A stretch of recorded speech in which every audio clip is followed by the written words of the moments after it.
हाय, मैं हूँ डॉक्टर आस्था दयाल और मैं एक सीनियर कंसल्टेंट गायनेकोलॉजिस्ट हूँ जो गुड़गांव में प्रैक्टिस करती हूँ। और आज हम बात करेंगे यूटीआई के बारे में। यूटीआई यानी कि यूरिनरी ट्रैक्ट इन्फेक्शन, पेशाब के रास्ते की इन्फेक्शन को कहा जाता है। और आज हम जानेंगे इसके बारे में कि इसके कारण क्या है, इसके लक्षण क्या है और कुछ घरेलू नुस्खे जिनसे आप अपने आप को इससे बचा सकते हैं। तो सबसे पहले ये समझते हैं कि यूटीआई के कारण क्या होते हैं।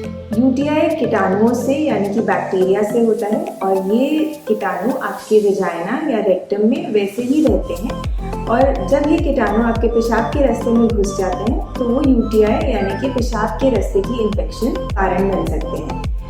ये इन्फेक्शन आपके पेशाब की थैली या यूरेटर या गुर्दों तक भी फैल सकती है। इस इन्फेक्शन के ज़्यादातर कारण जो होते हैं वो है बाहर के वॉशरूम इस्तेमाल करना, जो कि कॉमन वॉशरूम्स हैं, और वेस्टर्न स्टाइल वॉशरूम जिसमें आप पूरी तरह से बैठ के यूज़ करते हैं, उससे ये इन्फेक्शन होने के चांस ज़्यादा होते हैं। इसके अलावा अगर आप सेक्स के दौरान अगर आप डायाफ्राम यूज़ करते हैं या फिर आप कुछ वेजाइनल स्पॉन्जेस यूज़ करते हैं या स्पर्मिसाइडल जेली यूज़ करते हैं तो भी इन इन्फेक्शन का होने का चांस बढ़ जाता है।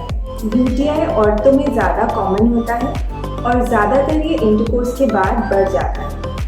इसके अलावा अगर किसी को पहले से कोई बीमारी हो जैसे कि डायबिटीज़ हो तो इसके होने का चांस ज़्यादा रहता है। अब ये जानते हैं कि इसके लक्षण क्या होते हैं। अगर आपको बार बार पेशाब आने का मन करे या फिर पेशाब करने के आखिर में आपको दर्द हो या जलन हो तो ये यूटीआई का लक्षण हो सकता है। इसके अलावा अगर आपको पेशाब में खून आए या आपको पेशाब का रंग थोड़ा सा क्लाउडी लगे या फिर आपको अपने लोअर एब्डोमेन यानी कि पेट के निचले हिस्से में अगर आपको दर्द हो तो इसको भी यूटीआई का एक लक्षण माना जाता है।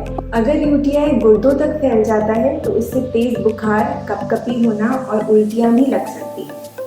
अब जानते हैं कि आप इससे कैसे बच सकते हैं।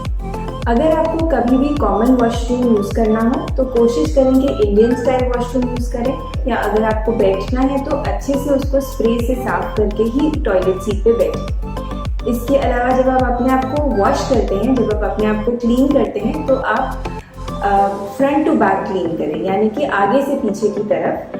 आप अगर जेट स्प्रे भी यूज़ कर रहे हैं तो उसको आगे की तरफ से यूज़ करें, क्योंकि आपके पेशाब का रास्ता जो है वहाँ पे कीटाणु नहीं है और पीछे के रास्ते पे ज़्यादा कीटाणु हैं।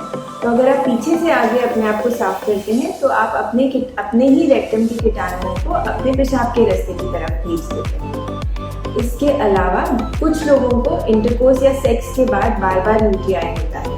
उससे बचने के लिए उनको इंटरकोर्स के दौरान आपको कॉन्डम्स यूज़ करने चाहिए और जेली या डायाफ्राम नहीं यूज़ करना चाहिए, और आपको इंटरकोर्स के बाद अपने आप को वॉश कर लेना चाहिए और पेशाब कर लेना चाहिए। इन दोनों चीज़ों से आप इसकी होने के चांस को कम कर सकते हैं। इसके अलावा कुछ और भी ऐसी चीज़ें होती हैं जिनको खाने से आपको बार बार यूटीआई के चांस कम होते हैं, जैसे कि क्रैनबेरी एक्सट्रैक्ट या क्रैनबेरी जूस या डी मैनोस या विटामिन सी या लहसुन, और कुछ हर्बल टीज़ या ग्रीन टीज़ या हर्बल टैबलेट्स आती हैं जिनसे ये बार बार होने के चांस कम हो जाते हैं। इसके अलावा अगर आपको शुगर है तो आप उसको कंट्रोल में करें, या आप बहुत ज़्यादा मीठी चीज़ें ना खाएं जिससे आपको ये बार बार ना हो।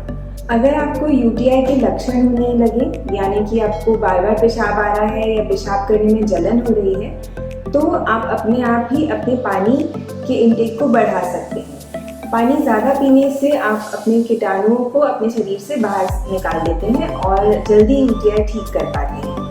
आपको अपने पेशाब का एक टेस्ट कराना चाहिए जिसको यूरिन कल्चर कहते हैं, और उसके बाद ही अपने डॉक्टर से पूछकर एंटीबायोटिक्स शुरू करनी चाहिए। यूटीआई अगर ज़्यादा फैल जाता है और गुर्दों तक चले जाता है तो वो बहुत ही सीरियस प्रॉब्लम बन सकता है, इसीलिए उसका इलाज जल्द शुरू होना चाहिए। और अगर अपने घरेलू नुस्खों से आप उसको ठीक नहीं कर पा रहे हैं तो आपको अपने डॉक्टर से ज़रूर उसकी जांच करानी चाहिए।